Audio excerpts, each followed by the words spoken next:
Jadi kita pindah ke subbab sambungan masih sederhana, las ya. Nah, yang kita bahas hanya sambungan las yang namanya las fillet ya. Las fillet ini sebenarnya las yang paling banyak digunakan sih sebenarnya. Las fillet itu las yang tinggal mengisi saja antara bagian yang disambung gitu ya. Jadi kalau ada yang disambung seperti ini, nah, dilas saja begini. Dilas di sini dan dilas di situ. Ini namanya fillet ya. Atau kalau dua plat yang disambung, ya disambung aja di sini gitu ya. Di sini, lalu di sini misalnya. Itu fillet ya. Atau kalau dari atas bisa memanjang ke sana ya. Ini lasnya bisa di sini gitu ya. Ini kategorinya namanya las fillet ya. Tidak ada treatment atau perubahan dari elemen-elemen yang disambung, langsung diisikan saja di bagian yang disambung ini. Di luar fillet ini yang lain tuh ada yang namanya groove ya. Groove weld. Las groove ini apa ya terjemahan Indonesianya ya? Ya las groove lah ya. Itu yang dilakukan sesuatu dulu. Jadi kalau ini begini platnya yang mau disambung misalnya seperti itu, harus dipotong dulu, di groove ya, dibuat dulu groove-nya. Nah, begitu kemudian disambung ya. Diisi dengan las di dua-duanya begitu. Ini groove ya. Nah, kalau yang ini kekuatannya ini murni tergantung dari kapasitas lasnya saja ya. Jadi hitungan kita yang di sini bisa dipakai juga di sini sama saja ya. Kekuatannya hanya material las. Kalau di sini kekuatan yang perlu dicek ada dua, lasnya dan ini bagian yang disambungnya juga harus dicek ya. Bagian yang disambungnya harus mampu menerima gaya geser yang ada di las itu, karena gaya gesernya pindah lewat batang ini begitu. Jadi kita bahas fillet karena groove juga ikut ya, sama aja gitu ya. Lebih sedikit lagi. Ini kalau ini base metalnya nggak perlu dicek ya. Begitu. Sedangkan kalau nyambung bisa juga nyambungnya gini tanpa groove ya. Diisi aja gitu ya. Diisi gitu saja. Ini hanya tarik ya, hanya kekuatan tarik lasnya saja. Juga ini tidak kita bahas, tapi prinsipnya material lasnya saja yang menentukan ya. Gitu. Yang kita bahas hanya yang fillet seperti ini. Nah, kalau ini kita perbesar, kita lihat zoom begitu. Kita zoom. Lasnya itu bentuknya seperti ini. Oh, 3 dimensi lah ya.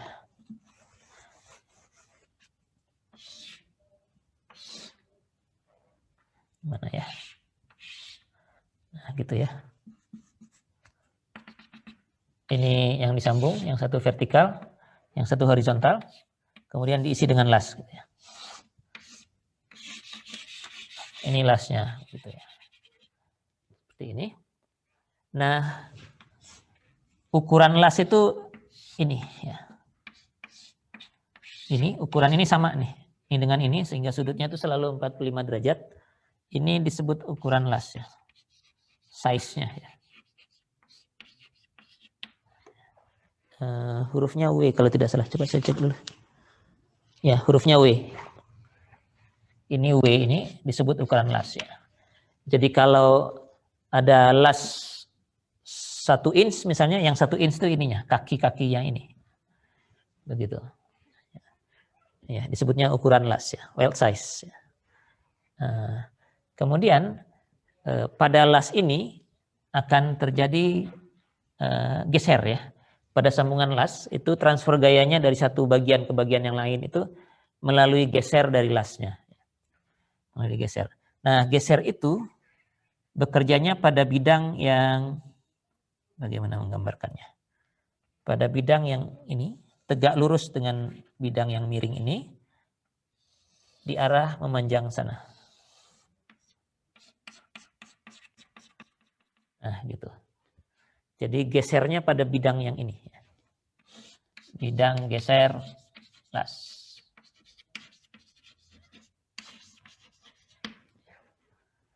Ya, mudah-mudahan kelihatannya kalau dari depan, kalau tidak pakai perspektif 3 dimensi itu, yang kelihatan hanya begini ya.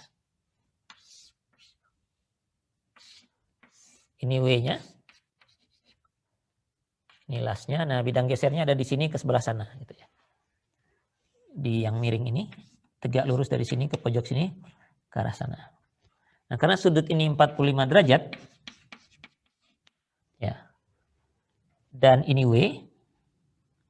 Ini tegak lurus di sini. Maka panjang ini lebar dari bidang gesernya ini. Lebar bidang geser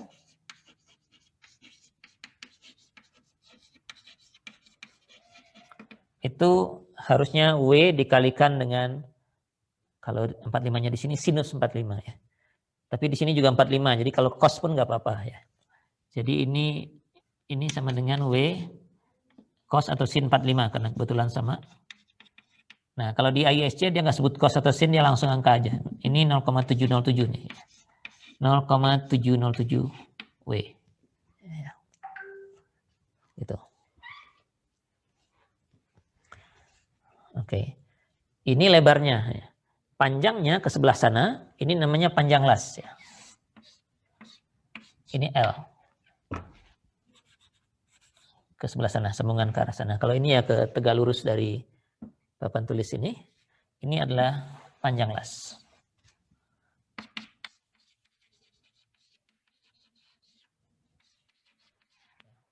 Jadi ada ukuran las, ada panjang lasnya. Oke, nah kalau begitu luas bidang gesernya tinggal lebar ini dikalikan panjang ya. Jadi luas bidang geser di atas saja.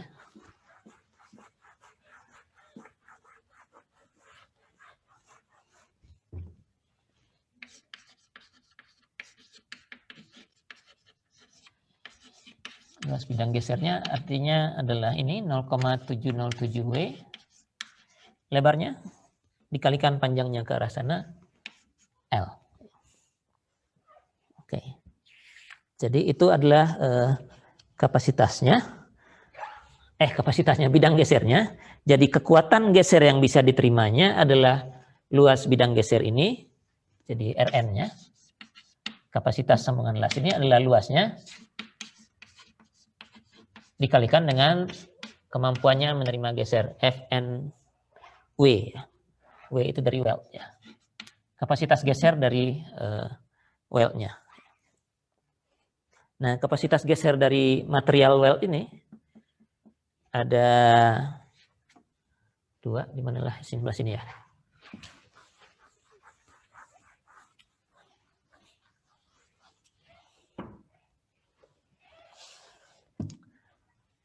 Jadi material las ini disebutnya elektroda ya. Elektroda las ini. Materialnya namanya elektroda. Itu ada yang umum dipakai itu ada dua ya. Yang pertama itu E70. Ini F-field ya kalau nggak salah ya. Bentar. Disebutnya FEXX. FEXX itu ya tensile strength ya. Dengan F ditulisnya begini. EXX di mana XX-nya itu mengikuti angka 70 ini. Ya 70 KSI gitu ya. Dan satunya lagi ada elektroda 80 FEXX-nya 80 KSI. Ini yang dua yang umum digunakan ya. Mutu elektrodanya ini kekuatan tariknya sebenarnya ya, F-yield dari materialnya. Nah, FNW itu adalah 0,6-nya dari ini karena geser ya. Geser itu 0,6 dari yield biasanya. Jadi FNW itu adalah 0,6 dari FEXX ini. FEXX ini tinggal mengikuti nomor elektrodanya saja. Kalau 70 ya ini 70 KSI. Tinggal pasang di situ ya. Oke. Nah, jadi kekuatan las itu ya ini gitu ya. Nanti tinggal dibandingkan saja berapa gaya yang dia transfer, tarik tadi seperti misalnya gaya tariknya, apakah kapasitasnya cukup atau tidak. Kalau enggak, harus ditambah ukuran lasnya, lebar ini, kaki ini, atau diperpanjang ya. Karena kan kekuatannya tergantung dari dua ini. Ukuran lasnya dan panjang lasnya. Nah, ada sedikit ketentuan tambahan. Sini aja ya, dihapus lagi. Kalau ada kombinasi sambungan las yang memanjang dan melintang.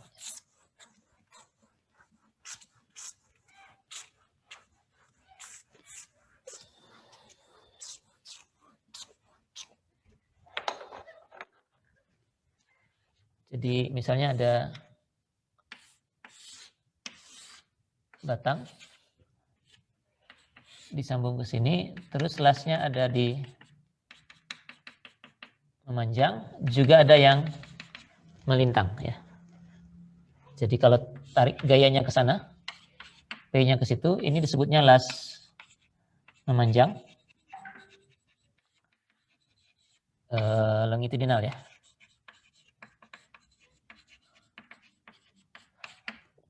Yang ini namanya las melintang, transverse ya, transversal.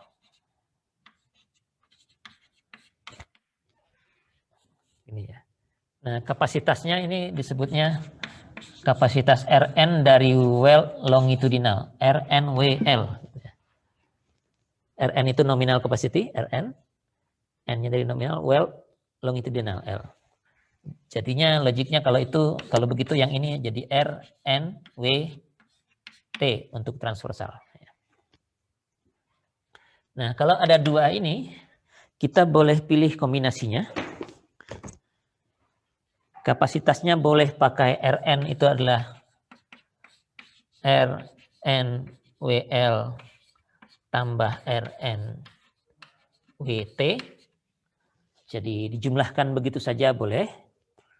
Atau yang memanjangnya dianggap 85%. Tapi yang melintangnya dianggap 1,5 kalinya. Dan AISC bilang ketentuan ini boleh diambil yang lebih besar di antara kedua itu. Jadi ini pilih yang lebih besar.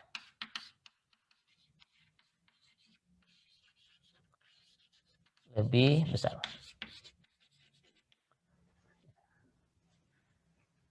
Oke, jadi bisa dijumlahkan begitu saja totalnya. Kalau kekuatannya sama aja ya. Meskipun dipasangnya begini, ini L ya, untuk melintang. Hitungannya tetap lebar 0,707 dari lebar kalikan panjang, meskipun gayanya ke sana ya. Karena kan bidang gesernya tetap sama saja. RNWT, kalau untuk RNWL panjangnya tentu yang ini. Kalau ada dua yang dikalikan 2, nah Anda bisa jumlahkan kapasitas masing-masing, atau 0,85 dari yang memanjang ditambah 1,5 dari yang melintang. Boleh pilih yang terbesar di antara keduanya. Nah, menurut LRFD,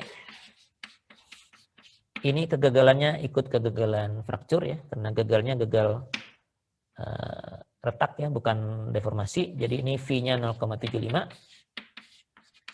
Kalau ASD, omeganya 2 ya. Ini 2. Nah, ini adalah kekuatan. Maaf, keputus. Tadi terputus atau sudah lanjut lagi? Udah lanjut lagi, Pak. Oh, tapi putus tadi. Sempat, Pak. Oh, karena recordingnya masih jalan ya. Recordingnya masih jalan. Oke, saya teruskan kalau gitu. Saya cek dulu. Ya, masih jalan.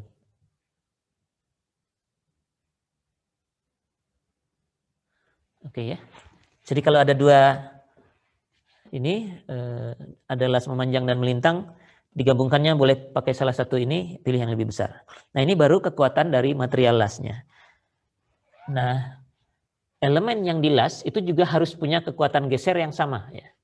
Karena kalau gaya dari sini ditransfer melalui daerah sepanjang lasan ini, maka di sepanjang batang ini dan di sepanjang gaset yang di bawahnya itu juga harus mampu menerima geser yang sama ya. Jadi kalau dilepas lasnya,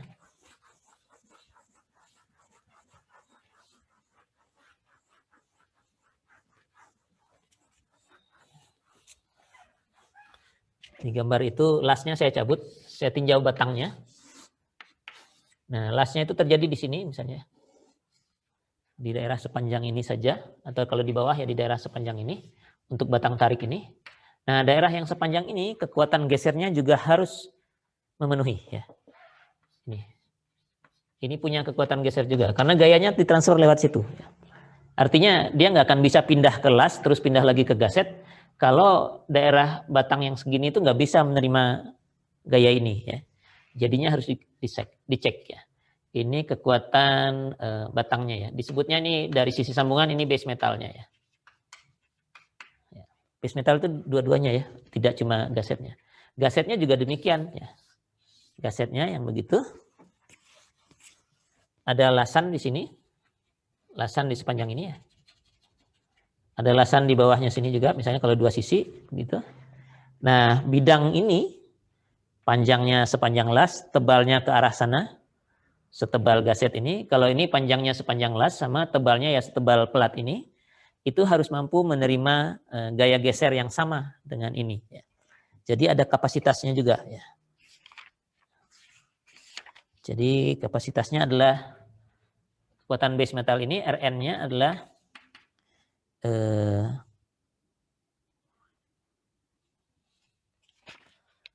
kekuatannya ada dua ya, ada yield dan ya, ada yield dan fracture. Jadi ini sama dengan yang tarik yang biasa dulu, tapi ini geser ya. Jadi ini 0,6 F yield kali A gross gesernya. Ini yield ya. Atau yieldnya di sebelah sana saya tulis. Ini saya geser sini. Ini kekuatan base metalnya ya di sini. Di tempat di mana las itu. Ini yield. Dan fracture. Rn-nya 0,6 Fu kali ANV.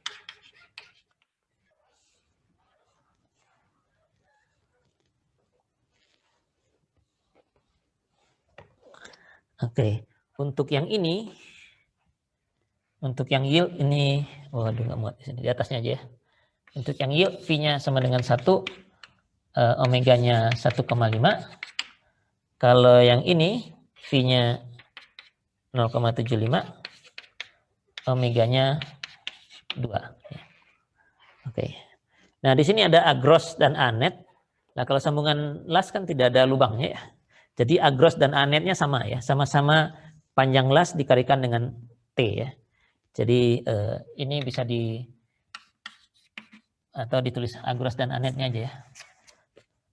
AGV-nya itu adalah tebal dikalikan tebal dari base metalnya, tebal ini untuk yang base metal atas batangnya atau tebal gaset ini kalikan dengan panjangnya. A netnya juga begitu. Tebal kali L-nya juga sama. Jadi A gross dan A netnya sama ya. Oke, jadinya yang menentukan nanti F yield dengan Fu. F yield dengan Fu kan beda ya. Kalau ini 36, ini 58 misalnya ya, kalau untuk A36. Jadinya dari sisi itu saja yang 58 lebih besar, tapi V-nya kan lebih kecil ini ya. 0,75 sedangkan di sini 1, atau omeganya di sini 2, di sini 1,5 ya. Jadinya dua-duanya harus dicek ya. Oke, jadi itu saja yang menentukan kekuatan dari sambungan las.